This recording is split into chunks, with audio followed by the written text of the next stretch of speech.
So I know marami sa inyo, like Christmas parties, I'm gonna challenge myself na gumawa ng easy makeup look na pwede nyo isuot sa Christmas party. I'm gonna do a 2-part series para itong look na to will be the kind of everyday, like the super easy makeup using local brands.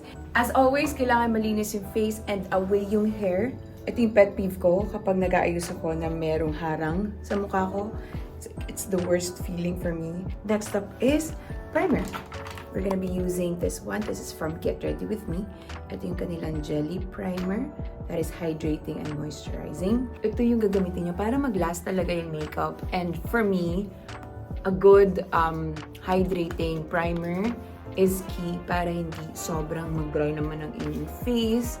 Kung oily skin kayo, go for a bit mattifying, but I would suggest putting it on the T-zone. I do have a lot of discoloration as of the moment, so we are going to cover them. Kapag gumagawa kayo ng base, it's easier to really use your fingers. It's quicker, it's faster, and also it melts down the product para hindi siya nagsiset, especially for these kinds of products na self-setting. We're gonna do the foundation, and my technique is meron akong darker shade ng foundation and meron akong lighter shade ng foundation na pinagmimix ko. And then yung lighter is I apply it on the center of my face. Itong paggamit ng daliri when applying, it actually helps na talagang mag-sit yung product doon sa skin mo. Mas magtatagal siya, tsaka mas makakaiwas kayo sa cracking. It makes me so happy na ang dami na nating options for base products. Kasi before, ang hirap makahanap ng magandang foundation from local brands. Yung coverage, it's already giving. As in, this is just one layer foundation and it works. And this concealer is also full coverage, so hindi na ako nag-over the top with the foundation. These are the new concealers from Tevian. Na-excite kasi ako, kaya nag-swatch na ako ng concealers. Mayroong foundation, may powder. Hindi ko pa siya nasusubukan kasi I want to catch yung aking first impression sa camera. I'm gonna apply this to... Nakakabaliw talaga yung mga base products ng local ngayon. As in, let's go! As in, laban talaga.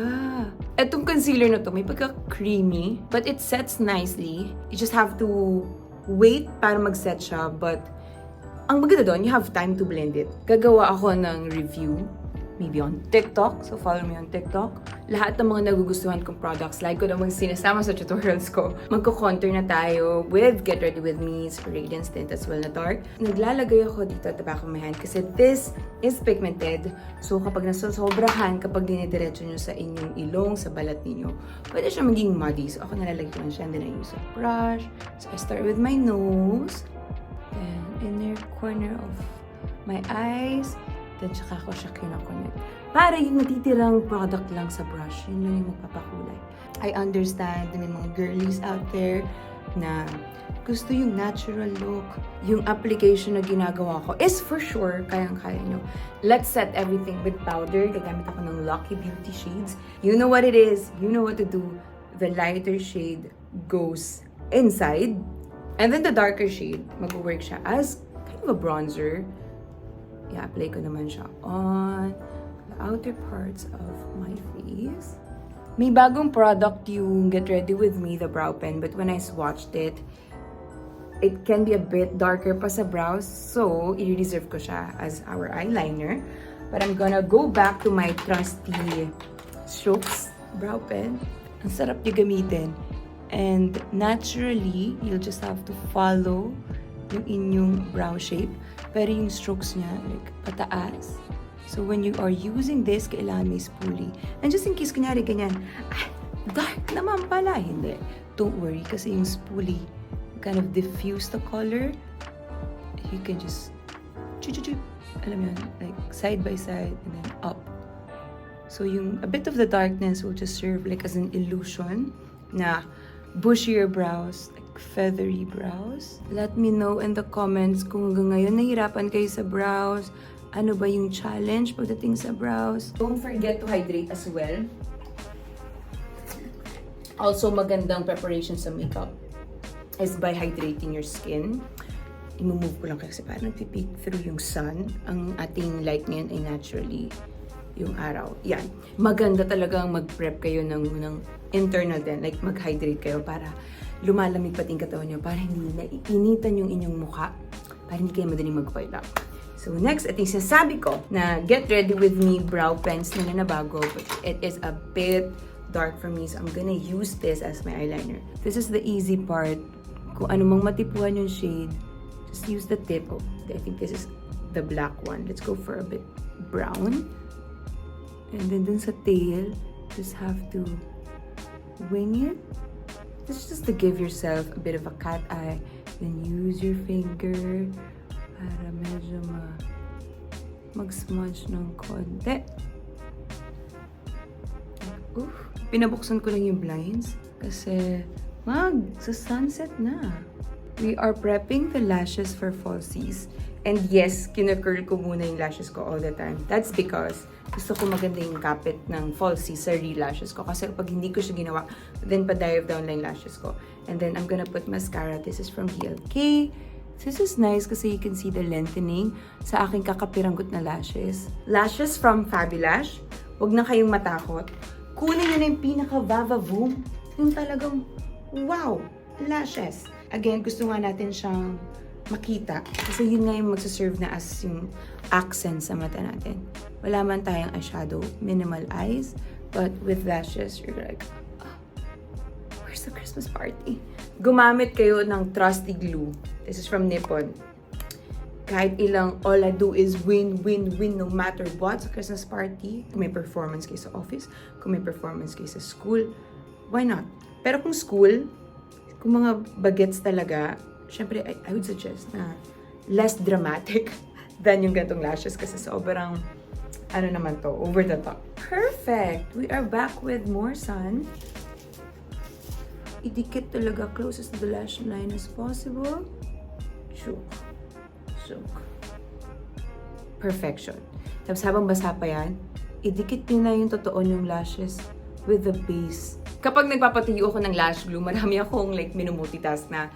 And ang pwede natin gawin is mag-brow mascara. This is from Skin Beauty. Para siyang mas indie local brand. It's really nice. Comb the strands against. And then you can use this spoolie, or may kasama na siya dito. Start combing it. Kung ano mang shape yung gusto nyo. Ako, I start upwards dito sa inner. And then, slowly following the growth of my hair strands. By the time, medyo maganda na ang setting ng ating lash glue. Kapag ginagawa niyo yung makeup, hindi kailangan like perfect agad. Alam niyo yun, kailangan pulido agad.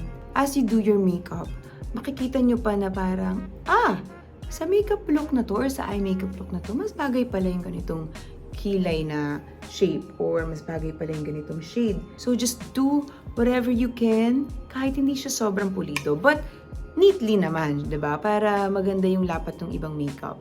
Gagawa tayo ng nice layering ng blush. These are the new, hindi ito, maling palette. These are the new shades ng AC pagdating sa blush nila. And ito yung tinatawag na desaturated blushes or hindi siya yung putok blush. But what you can do is, you can combine yung saturated blush, which is something like this. Ito yung saturated. Ito yung desat. And then gagawin natin is, we can use this as base. So what I do is, I just mix the shades. And then I apply it all over my cheeks. So iba kasing effect ng desaturated blush. Para siyang, just like a subtle hint of color, not over the top. And then, yung putok na color, example, pili kayo dito. Okay lang kahit electric pink. Go ahead. And then, dito lang sa gitna ng cheek stick, ipat-pat mo lang siya. A little bit on the bridge of the nose. Para kunwari, malamig. Pag nakita ka ng office mates mo, saan ka galing? Nagbakasyon sa Antarctica, bakit? From here, magtatanggal na ako kasi nagsiset kasi yung buhok eh. Kapag, alam niyo, kapag hindi nyo tinatanggal agad yung mga ipit-ipit, ganyan, kita nyo may mga, mga bako-bako. I have 3 products. But 2 of them from BLK yung lipstick. And then, itotop ko siya with a lip gloss. Ang ganda nung lipstick ng BLK, nakakaloka. Ang ganda up close. Sana nakikita nyo. And then, isang darker, parang isang lighter, like deeper. This is all over the lips. This is my first time using this, but I have high hopes. Like, feeling ko magiging maganda siya. And yes, it's true. So pretty. Like, muted down yung color. which is perfect doon sa desaturated blush. Yes. Oh! Ay! Ang ganda! Gusto ko kasi merong lagi tayong ganyan, lagi tayo. Gusto ko ng 2 shades. Bakit? Kasi, nag-iiba. Nag-iiba yung depth ng labi. And then here sa inner. Chok-chok. Doon lang sa gilid. As in, huwag niyong buuin. Dito rin. A little bit. A little bit. What you can do is, pwede siya i-diffuse ng konti. Right? Chok, chok, chok, chok, chok, chok, chok. Akita niya, parang, nasaan? Saan nagsimula? Saan nagtapos ang labi? Only you will know. Oh! Okay. Alam niyo rin isang magandang product from BLK. Highlighted. This is their creamy glow. Hindi ko alam kung ito ba yung shade na sobrang favorite ko from them. Naglabas kasi sila before nung bridal collection, something. Tapos may highlighter doon na sobra kong love. Tapos, na-face out. Then start now dabbing it all over your cheeks. Sobrang gusto ko to kasi yung glow niya, yung parang subtle ba? Lalo na talaga yung dati nila from the bridal collection. Parang from within yung glow. Hindi siya glow na pang highlighter talaga. And then, ang ganda rin ito. Di ba hindi tayo nag-eyeshadow? So, ito na lang yung magsaserve as pang, oomph sa mata. Gitna. Huwag yung masyadong iloob. Dito lang sa gitna. And then, sa brow bone. Para mag-connect yung glow sa cheeks. And then, ingat lang kayo. Para hindi nyo matamaan yung lashes. Diba? Daliri lang talaga. Best applicator nito.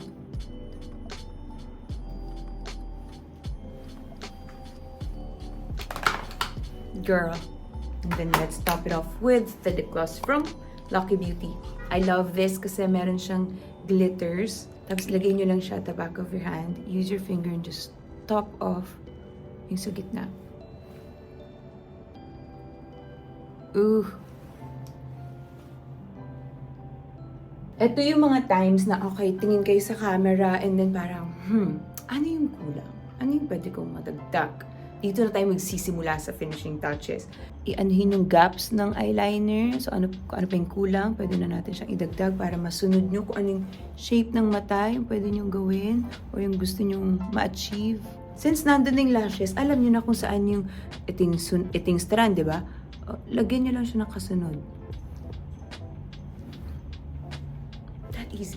I'm just gonna quickly change my outfit para malaman natin kung ano ba yung pwede nating i-accessorize. Pwede nating hair. I went for this black top and then magba-black bottom na lang tayo. But this one is from Zara, guys. But, ito, ang ganda nito kasi meron siyang gantong detail. Para siyang may inner bra. And then, we'll match it with gold accessories. These are from Tala. Thank you so much, Tala. Sobrang cute. So, magli-layer lang tayo ng mga jumjumante. Ayan. Ay, ang ganda. Ang cute. I think I'm just gonna embrace my layers. But what I'll do is, with the styling tool, setting hairspray, i-fly away ko siya. So what I do is, I just do, ginaganyan ko siya. Then, yung hairspray ko. Kung anong direction na gusto ko siyang mag-fly away. And then, just go like this. Just like that. And then, kailangan wala lang tutsyang. Alam mo, yun ang key. Kahit anong hair, basta neat looking, para kang ayos na ayos. Then, chup, chup, chup. Off ng konti. Fly away. Bring your hair to sa harap. Lastly, we'll set our makeup with another BLK, yung makeup setter nila. This has SPF 40.